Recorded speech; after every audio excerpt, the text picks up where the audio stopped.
अस्सलामु अलैकुम रहमतुल्लाहि वबरकातुहू। एक सवाल है कि औरतों को जो पीरियड आते हैं यानी कि जो हैज़ का खून आता है, तो वैसी सूरत में कितने दिनों तक वो नमाज़ नहीं पढ़ सकती है। जैसे किसी औरत को 3 दिन तक आता है, किसी को 5 दिन, किसी को 7 दिन, किसी को 10 दिन, किसी को 9 दिन, इस तरीके से, और किसी किसी का 10 दिन से ज़्यादा भी आता है। तो अब वो जो नमाज नहीं पढ़ेगी तो वो कितने दिनों तक नमाज नहीं पढ़ेगी, और नमाज जो माफ़ है उसके ऊपर वो कितने दिनों तक है। क्योंकि होता क्या है कि जैसे अगर 10 दिन तक वो खून आ रहा है तो 10 दिन तक नमाज फिर उसकी नागा हो जाएगी। तो क्या 10 दिन तक नमाज माफ़ है? और अगर 10 दिन के बाद भी आ रहा है तो आप क्या 10 दिन के बाद भी वो नमाज नहीं पढ़ेगी? तो इसके बारे में आप बताएं।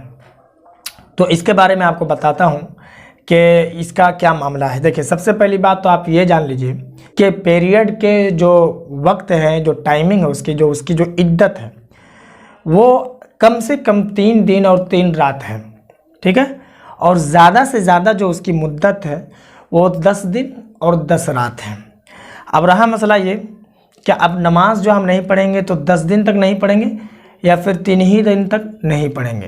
तो इसके बारे में आपको बताता हूँ कि देखिए, अगर आपको 3 दिन तक हैज़ आता है यानी कि पीरियड आते हैं तो आपके लिए 3 दिन तक ही नमाज माफ़ है। चौथे दिन आप गुस्ल करेंगे यानी कि पाकी हासिल करेंगे और नमाज़ पढ़ेंगे।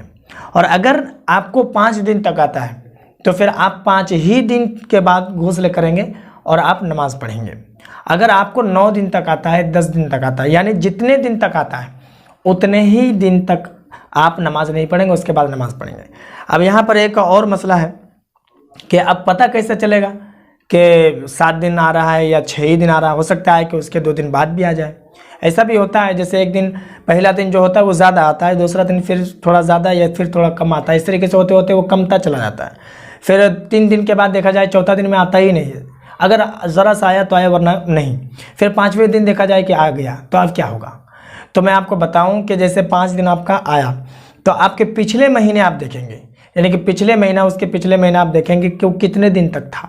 अगर पिछले महीना अगर आपका 5 दिन तक था तो इस महीने में अगर आपका 5 दिन में ख़त्म हो गया तो 5 ही दिन तक आपका माना जाएगा, ठीक है। अगर आपका 6 दिन आ गया तो फिर 6ठा दिन आप गिनेंगे। उसके बाद वाला महीना जब आएगा 6 दिन तो वो 6 दिन मानेंगे।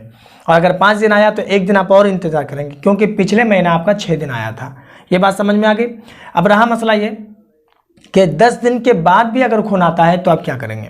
तो 10 दिन के बाद जो खून आता है, जो पीरियड आता है, वो फिर पीरियड नहीं होता, वो फिर इस्तिहाज़ा उसको कहते हैं, यानी कि बीमारी का खून कहते हैं।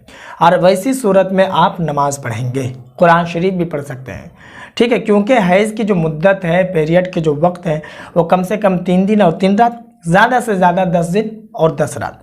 बीच में जब ख़त्म हो जाए उसके बाद आप नमाज़ पढ़ें। अगर आपका नहीं ख़त्म होता है तो 10 दिन तक नमाज आपके माफ़ है, 10 दिन के बाद आप पढ़ेंगे।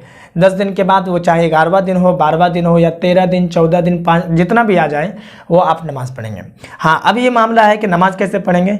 तो आप जैसे वज़ू बनाएंगे और वज़ू बना करके एक वज़ू में एक वक्त में जितना आप पढ़ लें, यानी कि जैसे ज़ोहर की नमाज़ पढ़ रहे हैं तो एक तरफ से आप पढ़ रहे हैं 12 रकात आप पढ़ लें। तो फिर जब आप असर की नमाज़ पढ़ेंगे तो फिर से वज़ू बनाएंगे, क्योंकि वो जो खून आ रहा है तो उसकी वजह से आपका वज़ू टूट गया, ख़त्म हो गया। तो मैं उम्मीद करता हूँ कि मेरी बात आपको समझ में आ गई होगी। इस वीडियो को जितना हो सके लोगों में ज़रूर शेयर कर दें, और बाकी अगर आपके मन में कोई और सवाल हो तो आप कमेंट पर ज़रूर बताएं।